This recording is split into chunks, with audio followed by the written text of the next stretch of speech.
Doy gracias al Señor una vez más, continuando con nuestro estudio de todos los jueves en el libro de Mateo. Estamos en el capítulo 16 y esta vez nos toca meditar juntos desde el versículo 13 hasta el 20, la confesión de Pedro, la confesión de Pedro.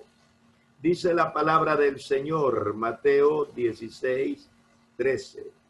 Viniendo Jesús a la región de Cesarea de Filipo, preguntó a sus discípulos diciendo, ¿quién dicen los hombres que es el Hijo del Hombre? Ellos dijeron, unos Juan el Bautista, otros Elías y otros Jeremías o alguno de los profetas. Él les dijo, ¿y vosotros quién decís que soy yo? Respondiendo Simón Pedro, dijo, tú eres el Cristo, el Hijo del Dios viviente. Entonces le respondió Jesús, bienaventurado eres Simón, hijo de Jonás, porque no te lo reveló carne ni sangre, sino mi Padre que está en los cielos. Y yo también te digo que tú eres Pedro, y sobre esta roca edificaré mi iglesia, y las puertas del Hades no prevalecerán contra ella. Y a ti te daré las llaves del reino de los cielos, y todo lo que atares en la tierra será atado en los cielos, y todo lo que desatares en la tierra será desatado en los cielos. Entonces mandó a sus discípulos que a nadie dijesen que él era Jesús el Cristo. Esta revelación dada del Padre es para sus hijos. Eso es lo que veo aquí. Dios revela a Pedro, Pedro lo declara ante Jesús y Jesús le dice, no estés diciendo a nadie que yo soy el Mesías. Gloria al Señor. Bien, entonces la confesión de Pedro. Estaban en Cesarea de Filipo, que esta región de Cesarea de Filipo queda a unos 40 kilómetros del mar de Galilea hacia el norte y a unos 8 kilómetros al este del Jordán. Bien, cuando Jesús llegó a los pueblos de alrededor, o sea, a la región, tuvo un incidente generalmente conocido como el punto culminante de su ministerio de enseñanza. Hasta este lugar Jesús iba con su ministerio de enseñanza.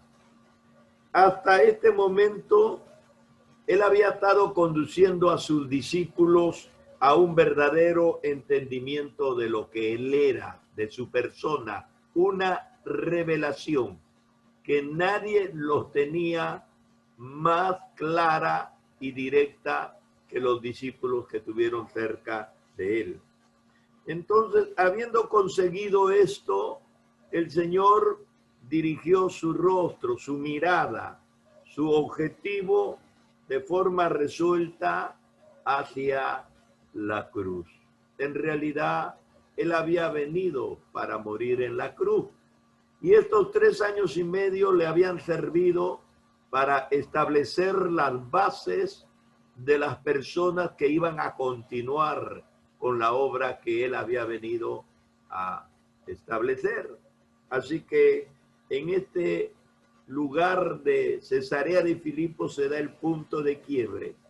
Podemos decir lo antes y lo después. Lo antes en que Jesús estaba interesado, preocupado en que sus discípulos tengan todo el conocimiento y la revelación que él podía brindarle. Pero a partir de este viaje de Cesarea de Filipo, él ya estaba encaminándose hacia la cruz del Calvario. ¿Qué pensaba la gente sobre Jesús? Yo creo que este problema todavía no se ha resuelto. 21 siglos de cristianismo y la gente sigue muy confundida. Se ha escrito, se ha enseñado, se ha predicado, se ha hecho grandes actividades en torno a la palabra y en torno a la revelación de la segunda persona de la Trinidad, el Hijo del Hombre, Cristo Jesús. Pero aún todavía dentro del mismo pueblo cristiano existe esta confusión. Así que no nos va a parecer extraño que en los días precisamente en que Jesús estaba en la tierra, la gente no estuviera confundida.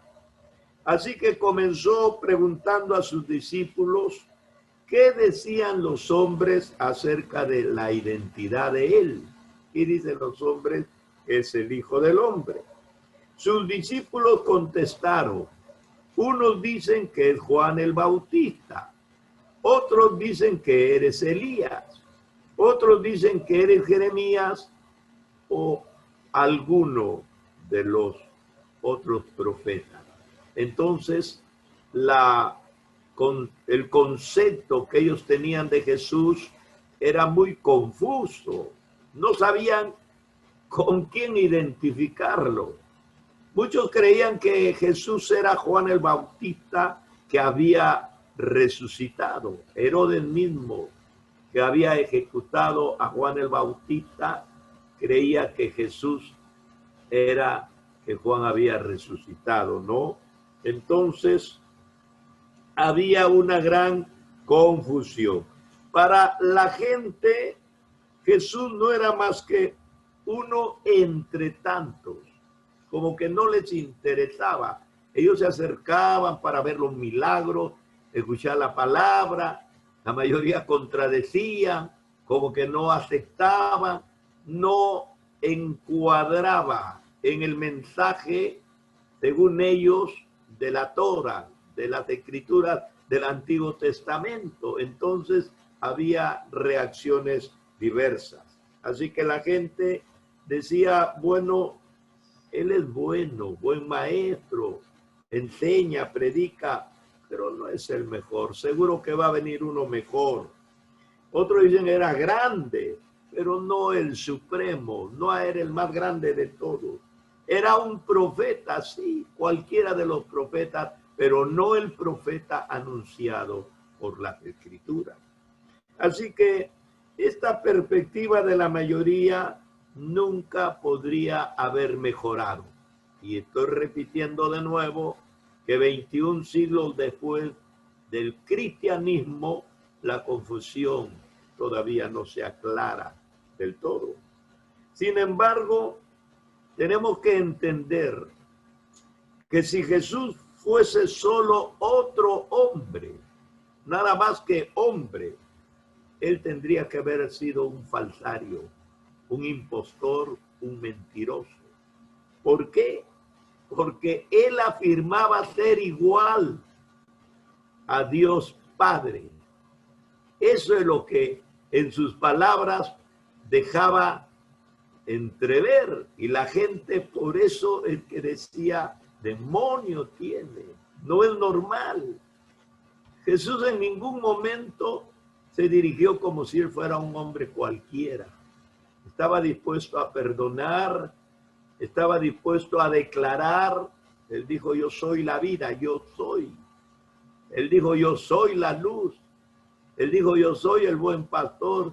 Él dijo, yo soy la puerta. Siempre los yo soy de Juan estremecía en realidad a la gente. Así que la opinión de las personas que lo veían caminar, hablar y ejecutar milagros no era tan clara. Había una confusión, pero totalmente arraigada mayormente en las personas que no querían aceptar lo que Jesús predicaba.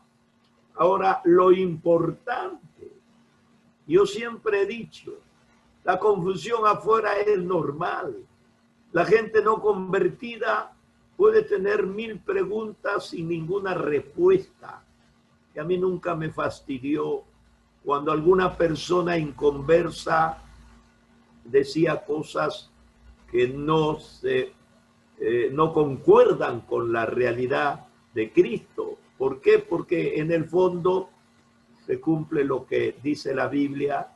El diablo, el Dios de este siglo, ha oscurecido el entendimiento de la gente para que no le resplandezca la luz del Evangelio. Así que la mano del diablo y la presencia lo vemos en estas expresiones. Pero lo que sí me ha preocupado es lo que pensamos nosotros los evangélicos. Así que luego de esta pregunta directa con respuestas indirectas, entonces Jesús preguntó a sus discípulos, a los 12, ¿quién creían ellos que era él? Esto es lo que les interesaba más al Señor. Y esto es lo que le interesa más al Señor en este momento. Gente que hemos predicado o seguimos predicando, tenemos cargos en la iglesia, tenemos funciones ministeriales y que nos identificamos como gente convertida, no puede haber confusión. Sinceramente, no debe, no puede. Tenemos que aclarar bien quién es el Cristo. Así que esta pregunta ocasionó la maravillosa confesión de Pedro, que dijo, Pedro fue directo, gloria al Señor, tú eres el Cristo, el Hijo del Dios viviente. En otras palabras, tú eres el Mesías de Israel, tú eres Dios Hijo, tú eres la segunda persona de la Trinidad encarnada en una mujer, conforme dicen las Escrituras. La declaración de Jesús sobre Pedro. Así como Pedro tuvo una respuesta, Jesús también tenía que decir algo, porque fue una declaración totalmente opuesta a la que daban los otros personajes. Entonces, nuestro Señor pronunció una bendición sobre Simón. Y le dijo: Simón, hijo de Jonás, bienaventurado eres, porque esta revelación no te la dio carne ni sangre, sino mi Padre que está en los cielos. Aquel pecador no llegó a tener este concepto acerca del Señor Jesús mediante el intelecto, el estudio, la habilidad o la sabiduría innata, nada de eso. Le había sido revelada sobrenaturalmente por Dios el Padre. Así que el Padre, puede decirse, habló por los labios de Pedro, una gran revelación. Y Jesús también dijo algo importante a Pedro. Así que el Señor añadió: y yo también te digo, le dijo Jesús a Pedro, que tú eres Pedro, y sobre esta roca edificaré mi iglesia, y las puertas del Hades no prevalecerán contra ella. Todos conocemos que ha habido más controversias en torno a este versículo que acerca de cualquier otro versículo del Evangelio. Este es uno de los versículos de mayor controversia, y dentro de los mismos estudiosos de la palabra del Señor. La cuestión es quién o qué es la roca, porque Jesús dijo: tú eres Simón Pedro, y sobre esta roca edificaré mi iglesia. Parte del problema surge del hecho de que las palabras griegas para Pedro y roca son similares, aunque Jesús habló en arameo, pero la Biblia se escribió en griego. Así que ambas palabras en griego son similares. Sin embargo, los significados son diferentes. El primer término de piedra, tú eres Pedro, piedra, significa piedra o canto suelto, una piedra que puedo tener en la mano, depositarla aisladamente donde quiero o utilizarla para múltiples trabajos, ¿no? Entonces, eso significaba Pedro, una piedra, grande o chica, pero una piedra. Y todos tenemos la idea de lo que es una piedra. La segunda, Petra, que significa peña, como una base rocosa, una piedra grande. En un cerro, por ejemplo, hay piedras grandes, enormes, que no pueden ser tomadas con la mano ni cambiadas de lugar, porque están sembradas en el cerro, sembradas en la tierra. Esa es una roca. Y Jesús ilustró sobre esto cuando dijo que dos hombres construyeron, uno sobre la arena y otro sobre la roca. Entonces la roca pues tiene base sólida. De modo que lo que Jesús dijo realmente fue esto: tú eres Pedro, que significa piedra, tú eres piedra, y sobre esta roca, no sobre esta piedra, sino sobre esta roca edificaré mi iglesia.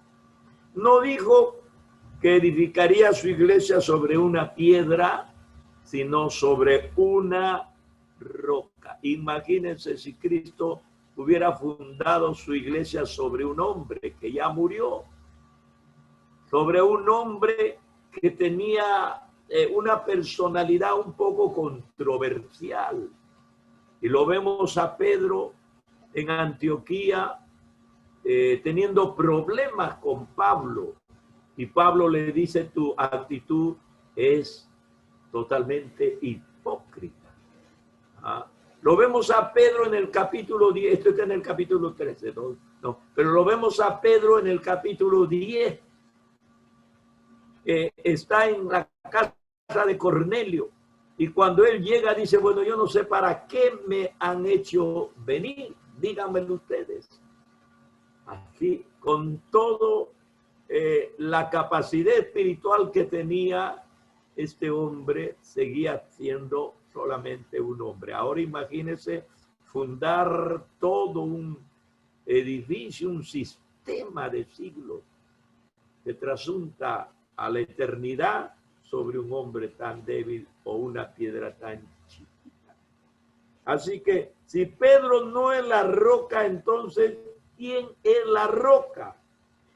Si nos mantenemos en el contexto judío en el que estamos, la evidente respuesta es que la roca es la confesión hecha por Pedro que Cristo es el Hijo del Dios viviente. O sea, la roca, la base, la simiente, el fundamento es la revelación, que no lo ha sacado de un seminario, perdónenme los seminaristas, no lo ha sacado de un instituto, perdónenme los del instituto, no lo han sacado de una universidad evangélica, perdónenme la universidad. Esta revelación vino del cielo, no fue corolario de estudio o investigación de Pedro en la tierra, no, fue una revelación directa, porque Pedro ni sabía lo que podría haber dicho, pero al estar bajo la influencia poderosa y santa de Dios, Dios habló a través de él con palabras directas. Así que la roca viene a ser la revelación. Algunos dicen, pero es Cristo, pero es que Cristo es la revelación. Cristo es la palabra revelada de Dios. Él es el verbo. Así que no hay incongruencia, no hay contradicción, no hay polarización. Cuando hablamos de la revelación o de Cristo, es lo mismo. No hay nada que confundirnos. Pablo enseña que la iglesia está edificada sobre Jesucristo, Ya esto está en la teología paulina, que la iglesia está edificada sobre Jesucristo, piedra principal del ángulo. Efesios 2:20 dice, edificado sobre el fundamento de los apóstoles. Bueno, la revelación que Dios le ha dado doctrinalmente ha sido dada por los apóstoles. Eso lo reconocemos, nadie lo duda. Ahí está incluido Pedro, pero no uno solamente, sino los apóstoles, los 12 apóstoles del Señor. Y también sobre los profetas de la antigüedad, pero siendo la principal piedra del ángulo Jesucristo mismo. Su declaración de que estamos edificados sobre el fundamento de los apóstoles y profetas no se refiere a ellos mismos, sino al fundamento establecido en sus enseñanzas acerca del Señor Jesucristo. No ha sido fundado sobre Pedro, sobre Pablo, sobre Bernabé o algún apóstol moderno. No.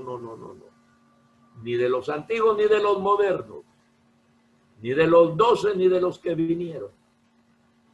Está fundada sobre Jesucristo. Eso es lo que tenemos que saber y entender. Así que Cristo es designado como la roca. En 1 Corintios 10:4 dice, y todos bebieron de la misma bebida espiritual, porque bebieron de la roca espiritual que los seguía, y la roca era Cristo. Lo dice 1 Corintios 10:4. Pero le digo, no está sobre ni los apóstoles del Señor, ni los 12 que andaron, ni los nuevos que vinieron, ni sobre los profetas del Antiguo Testamento o los profetas del Nuevo Testamento. No. Sino sobre Cristo. Eso es lo que no debemos de perder la vista. Recordemos entonces que el Señor está hablando a un pueblo judío. Si seguimos el uso figurado de la palabra roca a través de las escrituras hebreas, vemos que nunca se emplea simbólicamente de ningún hombre, sino siempre de Dios.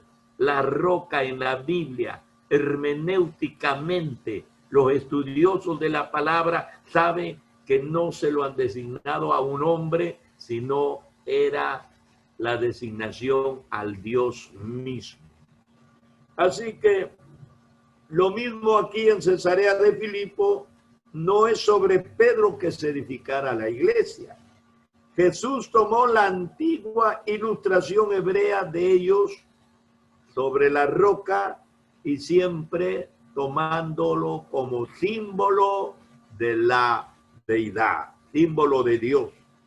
Y dijo sobre el mismo Dios, sobre Cristo, el Hijo de Dios viviente, edificaré yo mi iglesia.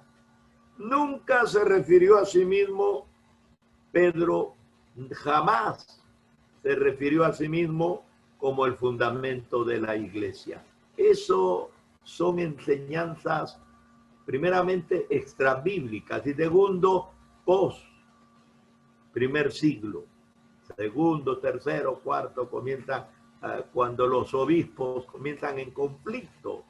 El obispo de León, el obispo de Cartago, el obispo de Alejandría, el obispo de Roma, y se comienzan a pelear y a luchar quién es el sucesor de Pedro. ¿Por qué no dijeron que era San Agustín Cartago? O Clemente, o San Ignacio. No. A ellos no les convenía eso. De frente dijeron que era el obispo de Roma. ¿Por qué? Porque Roma siempre se ha creído ser el más grande, ser el con mayor poder, porque ahí estaba el gobierno romano, que estaba adjunto a partir de Constantino, adjunto con la iglesia. Entonces, ese es un problema histórico y todos los estudiantes de la Biblia y de la historia de la iglesia lo conocen cabalmente. Así que Pedro nunca se refirió. Pedro en 2 veces se refirió a Cristo como la piedra del ángulo. Es otra cosa. En Hechos 4:11 dice, este Jesús es la piedra reprobada por vosotros, los edificadores, lo cual ha venido a ser cabeza del ángulo. Si se quita esa piedra, se desborona todo el edificio. Esa es la piedra que sostiene a todo el edificio. Y en segunda de Pedro 2:4-8 dice, acercándonos a él, piedra viva, está hablando Pedro no de él, sino de Cristo, desechada ciertamente por los hombres, mas para Dios escogida y preciosa. Él lo había predicado cuando comenzó el avivamiento de Jerusalén. Ahora en sus cartas universales lo está confirmando. Y el versículo 8 dice, y piedra de tropiezo, hablando de Cristo. Él será piedra de tropiezo y roca que hace caer, porque tropiezan en la palabra. ¿Por qué cae la gente? Porque tropieza en la palabra, siendo desobedientes a los cuales fueron también destinados. Dios los abandonó en su desobediencia. Entonces, en estos casos la figura es distinta. Ya no habla de roca, sino de piedra que viene a ser la cabecera del ángulo, no el fundamento. La roca, la revelación que es Cristo, pero que ha venido a ser también piedra del ángulo en la edificación, en la construcción. Está tan claro que una persona sencilla, sin mucha preparación académica ni teológica, leyendo la Biblia lo va a entender. Como alguien dijo, al buen entendedor, pocas palabras. Pero el que anda buscándola sin razón, seguro que le va a encontrar alguna razón. Alguna razón. Fundamento de edificación de su iglesia. Voy a avanzar porque ya falta un poco. Edificaré mi iglesia. Aquí tenemos la primera mención de la iglesia en la Biblia. No existía en el Antiguo Testamento la iglesia, según los estudiosos del Nuevo Testamento. En la antigüedad había un tipo de congregación que se llamaba la Kaal, la iglesia del desierto, ¿no? La iglesia todavía futura, cuando Jesús dijo estas palabras, no existía una iglesia para decir, bueno, aquí hay una iglesia. No. Aquí hay otra iglesia. No. Jesús inició tomando la palabra iglesia. La iglesia fue constituida el día de Pentecostés. Jesús proféticamente lo anunció. Pero la iglesia comenzó a tener vigencia el día que descendió el Espíritu Santo. Y dice la palabra de Dios en Tesalonicenses que el hombre de pecado no se manifiesta abiertamente porque algo lo detiene. Entonces algunos estudiosos dicen, es la iglesia. Amén. Otro dice, es el Espíritu Santo. Amén. ¿Por qué? La iglesia no puede estar sin el Espíritu Santo. Y el Espíritu Santo fue enviado precisamente para estar en la iglesia. Así que no hay discusión alguna. Difícilmente esperaríamos ver la iglesia introducida en el Evangelio de Mateo. ¿Por qué? En Mateo no hay mucha explicación sobre la iglesia, porque Mateo habla sobre el reino a los judíos. Sin embargo, como consecuencia del rechazamiento de Cristo, sigue un periodo parentético, o sea, entre paréntesis, y a eso se llama la era de la iglesia. O sea, fue rechazado Cristo, fue crucificado. La semana 70 no se dio inicio. quedó paralizado el reloj de Dios. Y en un paréntesis que ya tiene 21 siglos, entonces continúa la iglesia. ¿Hasta cuándo? Estamos en la era de la gracia. ¿Hasta cuándo? Hasta el arrebatamiento. Entonces Dios reanudará sus tratos nacionales con Israel directamente, olvidando el tiempo de los gentiles, olvidando el tiempo tal vez de la iglesia, porque ya está arrebatada. Dios de nuevo tratará directamente solo con Israel. De modo que es adecuado que Dios introduzca aquí la iglesia como el siguiente paso a su programa dispensacional después del rechazamiento de Israel. Tenemos la era de la iglesia. Trascendencia eterna de la iglesia. Jesús dijo que las puertas del Hades no prevalecerán contra ella. Puede entenderse de dos formas. Primero, las puertas del Hades se presentan en una fracasada ofensiva contra la iglesia. Fracasa las puertas del Hades, porque la iglesia sobrevivirá a los ataques que se le hagan. Ni la muerte va a diezmar a la iglesia, mucho menos desaparecerla. Segundo, la iglesia misma puede ser presentada como tomando la ofensiva y saliendo victoriosa. Una iglesia sin mancha ni arruga, que vive para Cristo, por Cristo y espera a Cristo, nunca será destruida. Así que en cada caso, los poderes de la muerte serán derrotados por el traslado de los creyentes vivos, los que no han muerto, y el traslado de los muertos que resucitarán en el arrebatamiento. Jesús le dijo a Pedro: a ti te daré las llaves del reino de los cielos. Todo esto está en este pasaje. No significa que Pedro recibiese la autoridad para admitir a las personas en el cielo. No es así. Esto tiene que ver con el reino de los cielos sobre la tierra. Escuche y entendamos, esto es aquella esfera que contiene a todos los que profesan ser cristianos. Las llaves se refieren al acceso o la entrada. Las llaves que abren la puerta en la gran comisión. ¿Cuál fue? La predicación. ¿Cuál fue? El discipulado. ¿Cuál fue? El bautismo. ¿Cuál fue? La enseñanza.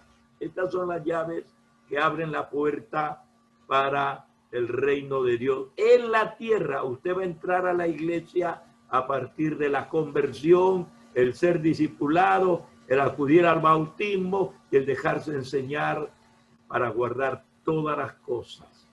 Pedro empleó por primera vez las llaves en el día de Pentecostés. Así que no le fueron dadas de manera exclusiva, sino como representante de todos los discípulos. La potestad de atar y desatar, esta es otra cosa polémica.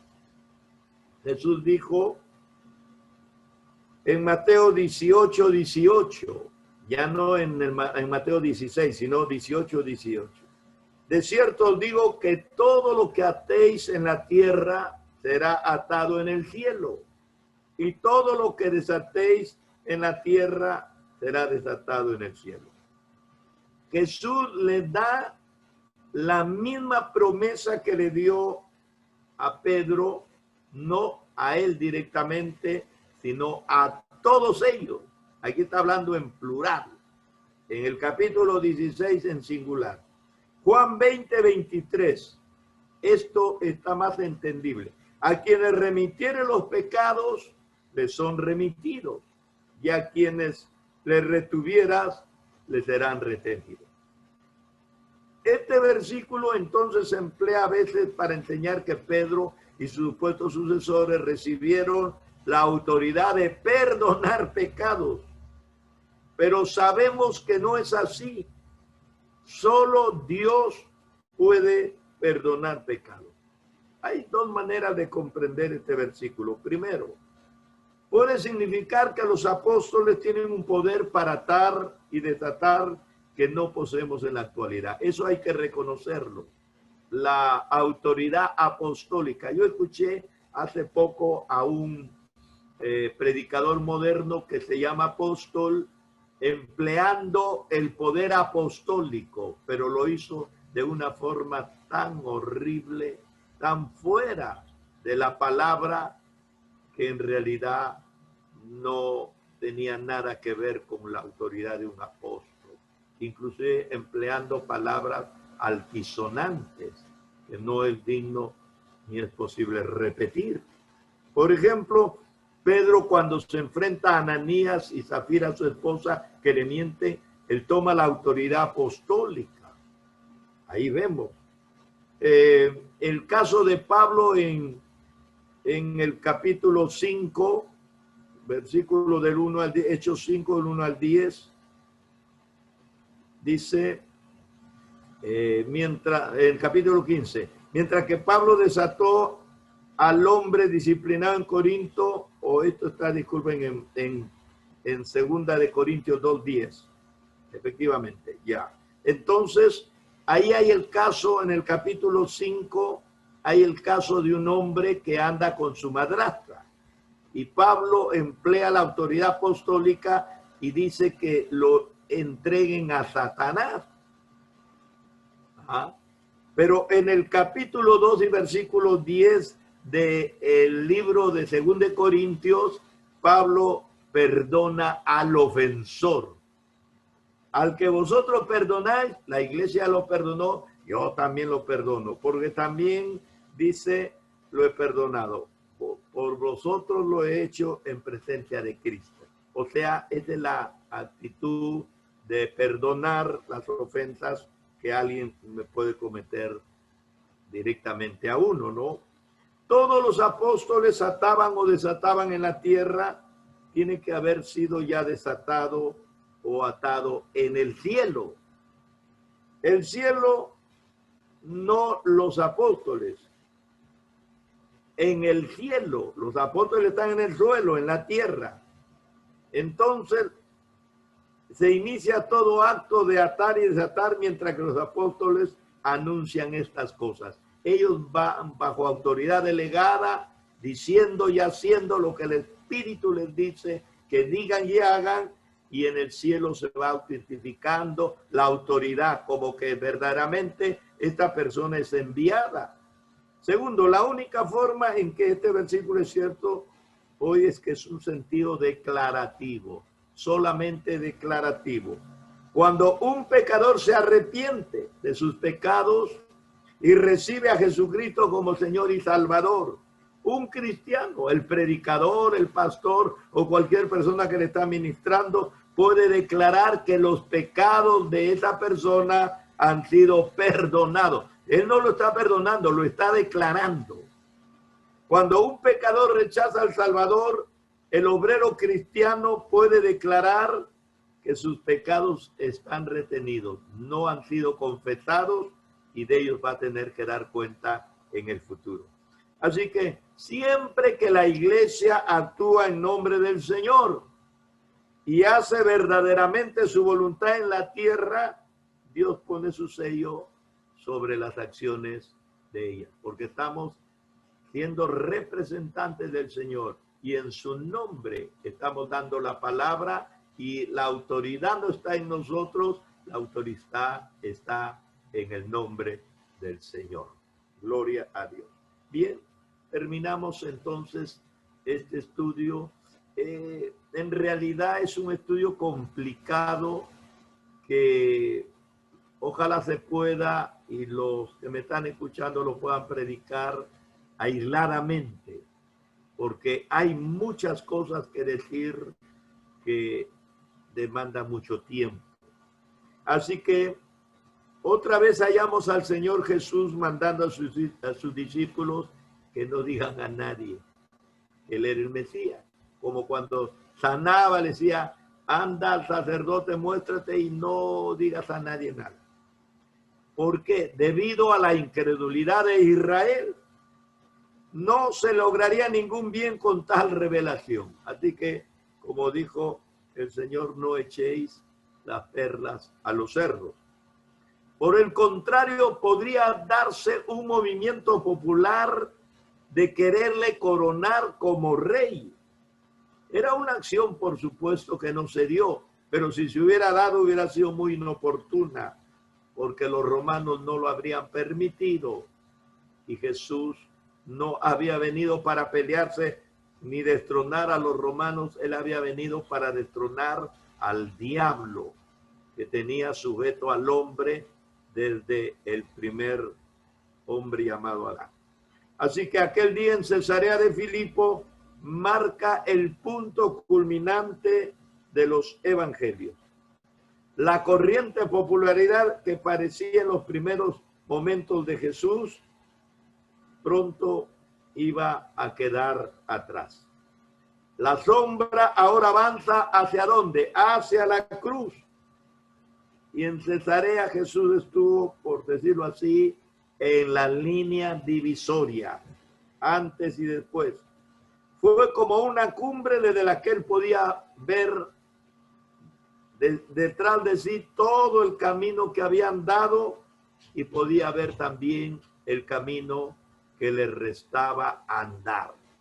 Este pasaje de Cesarea de Filipo es muy importante. Podemos ver en el estudio que hay pasajes que son pasajes importantes en el ministerio de Jesús. Dios nos bendiga. La confesión de Pedro hasta ahora es un pasaje que traerá siempre mucha polémica. Dios nos bendiga. Nosotros no tenemos problemas ni polemizamos porque sabemos que la Biblia se escribió siempre para bendecir y no para perturbar. Y no nos peleamos por lo que diga la Biblia, nos peleamos por cuestiones de la carne. La Biblia siempre será la palabra de Dios. Bien,